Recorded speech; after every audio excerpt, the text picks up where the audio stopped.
En un mundo lleno de opiniones, aquí volvemos a la única verdad, la palabra de Dios, un espacio para escudriñar las escrituras en profundidad, sin añadidos, sin tradiciones humanas, solo lo que verdaderamente está escrito. Prepárate para descubrir lo que la Biblia realmente enseña sobre los temas que desafían nuestra fe.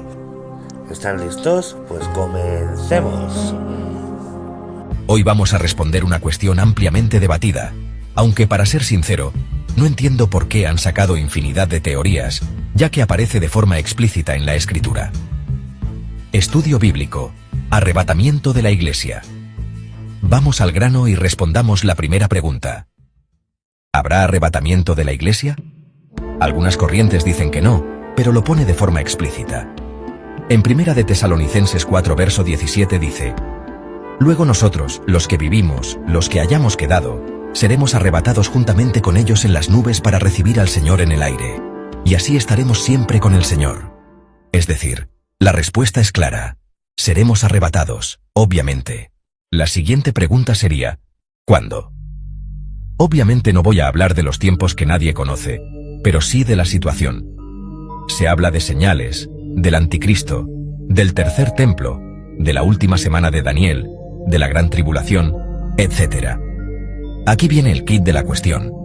Unos dicen que en estos supuestos 7 años de tribulación seremos arrebatados antes, otros en medio, y otros dicen que al final. ¿Dónde está realmente el problema?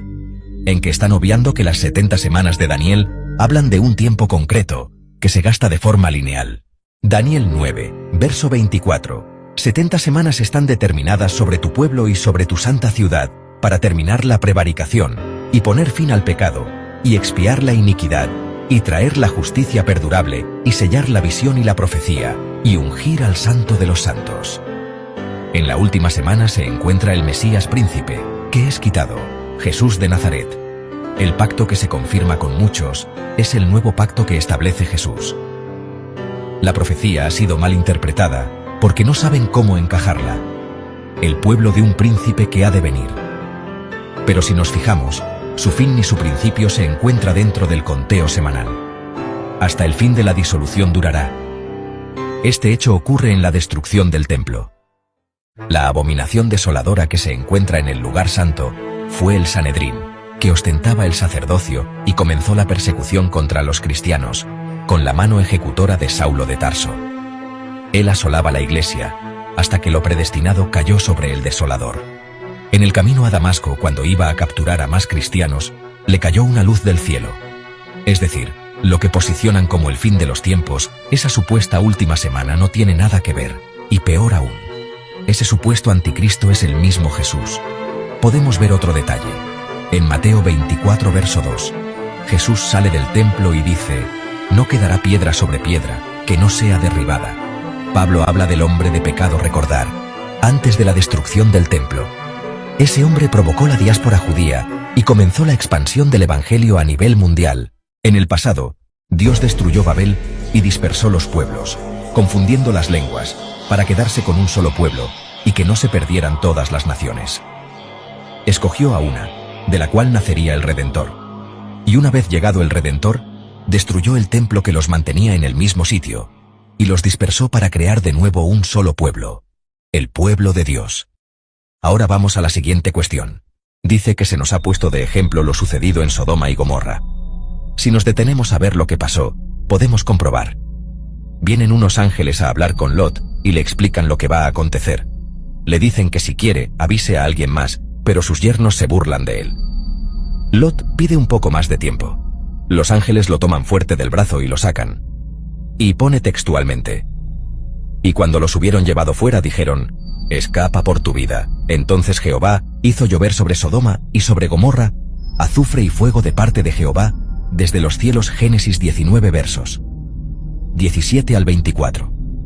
Perfecto, ¿qué tenemos? Ángeles, arrebatamiento, lluvia de fuego, así será la venida del Hijo del Hombre. ¿Qué más dice la Biblia? Que los ángeles son los cosechadores y nosotros somos la cosecha. Los ángeles irán de punta a punta del mundo a recoger a los suyos. Perfecto. Ahora vamos a los sellos. Están en orden correlativo. ¿Y qué sucede cuando llega el sexto sello? Se encuentran los arrebatados.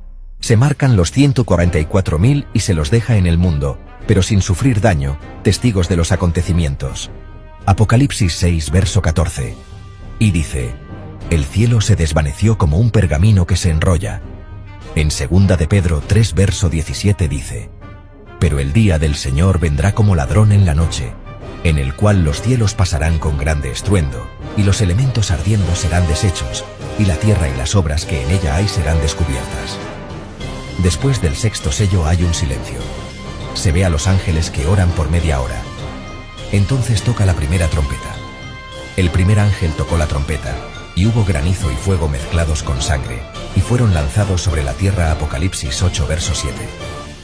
Es decir, los sellos son el preludio de las trompetas. ¿Quién abre el primer sello? Todos lloraban porque no había quien lo abriera. Pero de repente dicen: no llores. He aquí que el león de la tribu de Judá, la raíz de David, ha vencido para abrir el libro y desatar sus 7 sellos. Apocalipsis 5, verso 5. Y aparece un caballo blanco, y salió venciendo, y para vencer. Apocalipsis 6, verso 2. ¿Quién es? Jesús de Nazaret, que ha vencido en la cruz del Calvario. Jesús habló de guerras y rumores de guerras, etc. Si vemos la apertura sucesiva de los sellos, guerras, terremotos, devaluación de la moneda, enfermedades, hambre, es decir, el mundo y sus consecuencias, hasta que sea predicado el Evangelio en todo el mundo.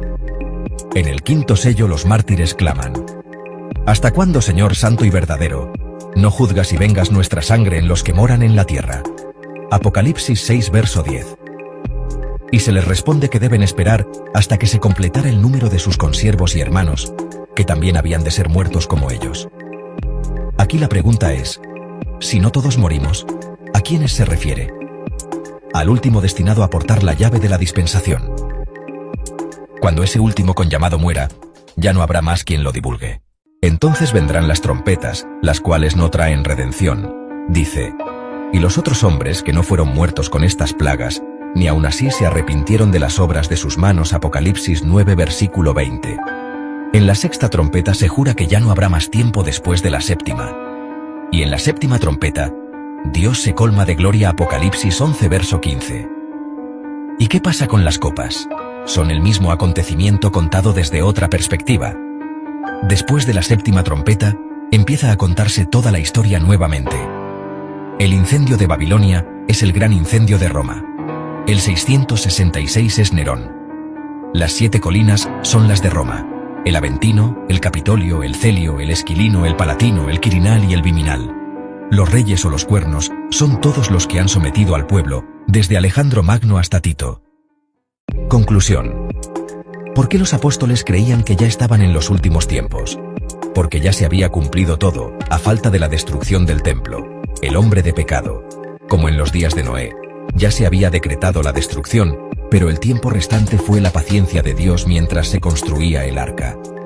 Los que en otro tiempo desobedecieron, cuando una vez esperaba la paciencia de Dios en los días de Noé, mientras se preparaba el arca, en la cual pocas personas, es decir, 8, fueron salvadas por agua. 1 Pedro 3, verso 20.